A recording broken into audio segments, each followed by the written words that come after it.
Hey guys, this is Varsha and welcome to VSP classes. Hindi pedagogy test series का जो क्रम चल रहा था उसमें हम आज सेट 7 पे बात करेंगे। देखिए, इसके पहले हमने सेट 6 तक करवा लिया था। आज हम सेट 7 में बात करेंगे भाषा बोध में प्रवीणता, यानी कि भाषा बोध में जो प्रवीणता का मूल्यांकन किया जाता है वो क्यों किया जाता है और कैसे किया जाता है। इससे रिलेटेड जो 20 मोस्ट इम्पॉर्टेंट क्वेश्चंस हैं हम उन पे आज डिस्कस करेंगे। देखिए, हिंदी पेडागॉजी हर एक टीचिंग एग्जाम्स में पूछी जाती है और सीटेट की अगर हम बात करें तो 31 जनवरी ये डेट आ गई है सीटेट की। तो अब हमारे पास कुल मिलाकर लगभग 70 से 80 दिन का समय बचा हुआ है, मतलब 3 महीने से भी कम का टाइम बचा हुआ है। तो ये जो हर एक सब्जेक्ट का जो टेस्ट सीरीज का ये क्रम जो चलता जा रहा है ये 15 से 20 मिनट का ही होता है। आप इसको एक बार जरूर देख लीजिएगा, बहुत ही हेल्पफुल होगा।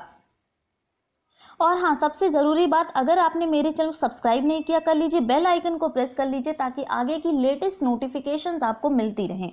तो आइए शुरू करते हैं भाषा बोध में प्रवीणता। इससे रिलेटेड जो पहला क्वेश्चन है हमारा वो है आकलन, यानी कि आकलन जो है वो क्या होता है। ए, पाठ समाप्ति पर ही किया जाता है। बी, केवल यह बताता है कि बच्चे ने क्या नहीं सीखा। सी है मूलतः शिक्षक केंद्रित ही होता है। डी है भाषा सीखने सिखाने की प्रक्रिया का अभिन्न अंग है। तो देखिए, अगर हम आकलन करते हैं तो उसका क्या मतलब होता है कि आखिर आकलन में हम क्या पता करते हैं कि बच्चे ने कितना सीखा है और बच्चा किस स्तर से सीखना चाह रहा है, उसका स्तर पहले हम पता करना चाहेंगे। तो ये क्या होता है, पाठ समाप्ति पर ही किया जाता है। जो ही वाला है, ही वाला ऑप्शन जो होगा वो गलत होगा, ठीक है। और केवल हमने आपको बताया था कि केवल जो है वो नेगेटिव वर्ड है, यानी कि ये भी गलत हो गया। मूलतः शिक्षक केंद्रित ही होता है। देखिए, शिक्षक केंद्रित ही नहीं होता है आकलन, ठीक है। और भाषा सीखने सिखाने की प्रक्रिया का अभिन्न अंग है। बिल्कुल, डी ऑप्शन हमारा राइट आंसर हो जाएगा। आकलन जो होता है वो भाषा सीखने सिखाने की प्रक्रिया का एक अभिन्न अंग माना गया है, ठीक है। तो डी ऑप्शन हमारा राइट आंसर। चलते हैं नेक्स्ट क्वेश्चन पे। भाषा में आकलन संभव है, यानी कि लैंग्वेज में अगर हम आकलन कर रहे हैं तो वो किस तरह से संभव है।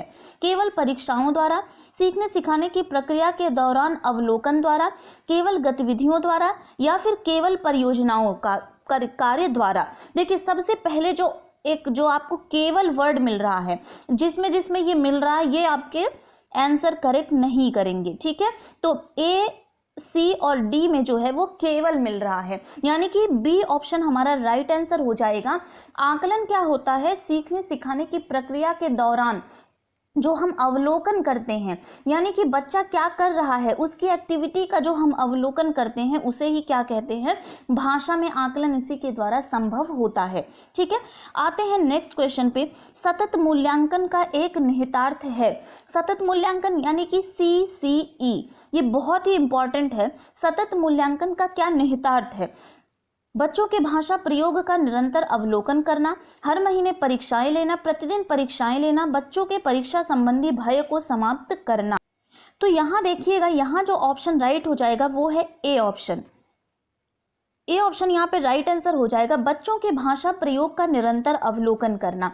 देखिए, CCE क्या करता है कि जब से बच्चा क्लास में प्रवेश करता है तब से लेके हर एक दिन की उसकी एक्टिविटी, उसके आखिर इंटरेस्ट किस चीज़ में, हर एक चीज़ का जो आकलन होता है उसे ही हम सतत मूल्यांकन का आकलन कहते हैं। तो ये कैसे होता है, बच्चों के भाषा प्रयोग का निरंतर अवलोकन, यानी कि वो छोटी से छोटी चीज़ों का हमें अवलोकन करना होगा, ठीक है। ए ऑप्शन यहाँ पे राइट आंसर हो जाएगा।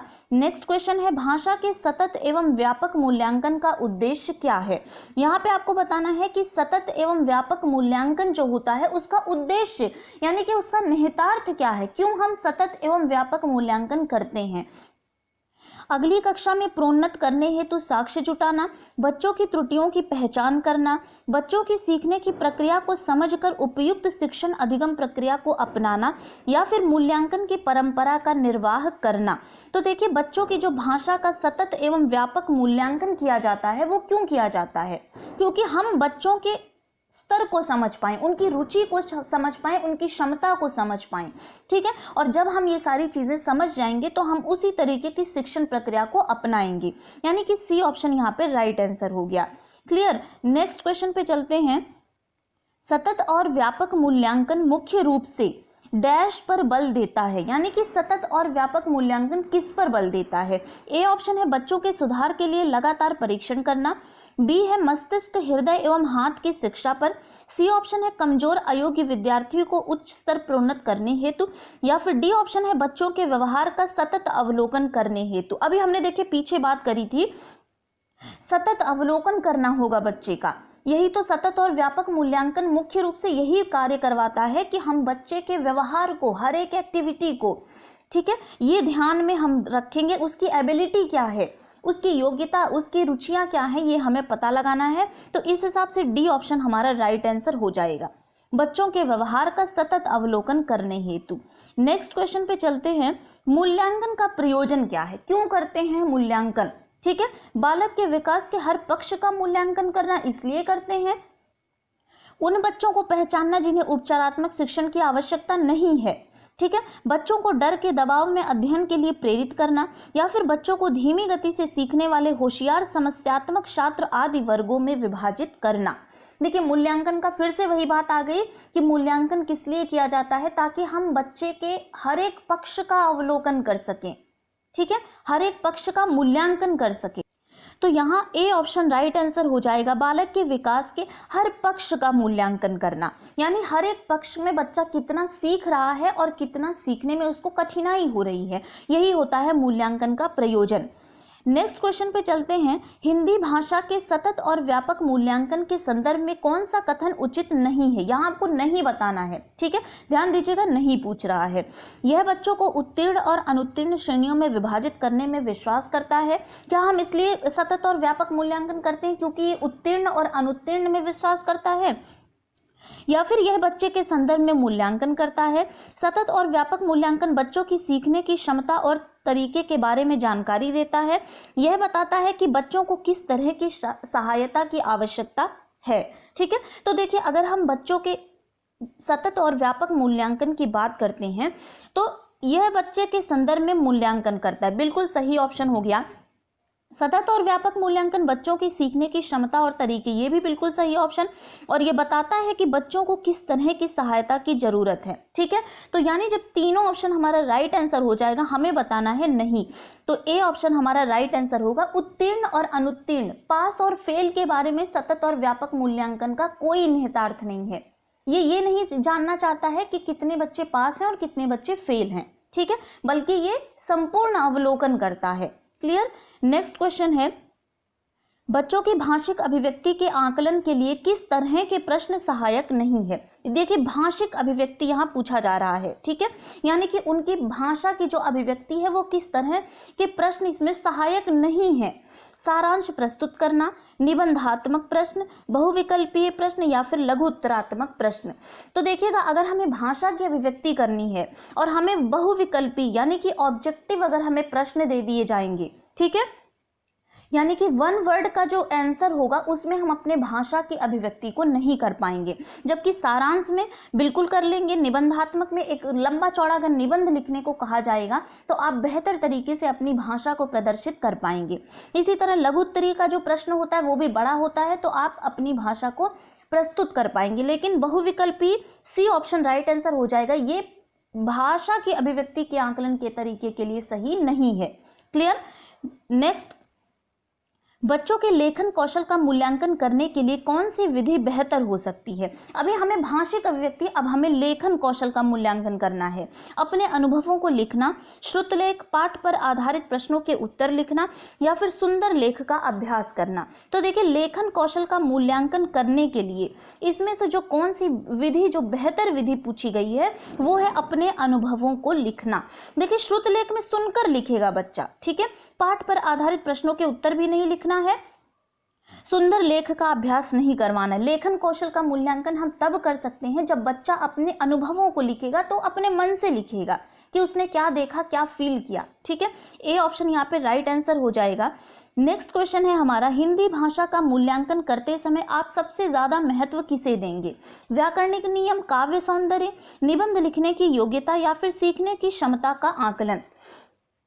देखिए हिंदी भाषा का मूल्यांकन हमें करना है तो हम व्याकरणिक नियमों को ध्यान नहीं देंगे, काव्य सौंदर्य को भी नहीं, जब और निबंध लिखने की योग्यता को भी महत्व नहीं देंगे, जबकि सबसे जो मेन जो है वो सीखने की क्षमता का आकलन। डी ऑप्शन यहाँ पे राइट आंसर हो जाएगा।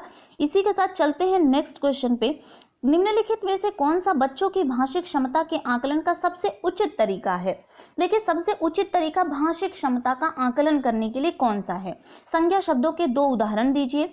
बादल, आसमान, चिड़िया, बच्चे आदि संज्ञा शब्दों का प्रयोग करते हुए एक कहानी लिखना। संज्ञा को परिभाषित कीजिए या फिर संज्ञा की परिभाषा एवं उनके भेद बताइए। तो देखिए, उदाहरण लिखना ये बहुत ही उचित नहीं है, ठीक है। संज्ञा को परिभाषित करना भी उचित तरीका नहीं है और भेद बताना भी नहीं है। जबकि बादल, आसमान, चिड़िया, बच्चे आदि संज्ञा शब्दों का प्रयोग करते हुए, ठीक है, जब बच्चा प्रयोग करेगा वाक्य में और एक कहानी लिखेगा तो उसकी जो भाषिक क्षमता का आकलन है वो कर सकते हैं, ठीक है। बी ऑप्शन राइट आंसर हो जाएगा।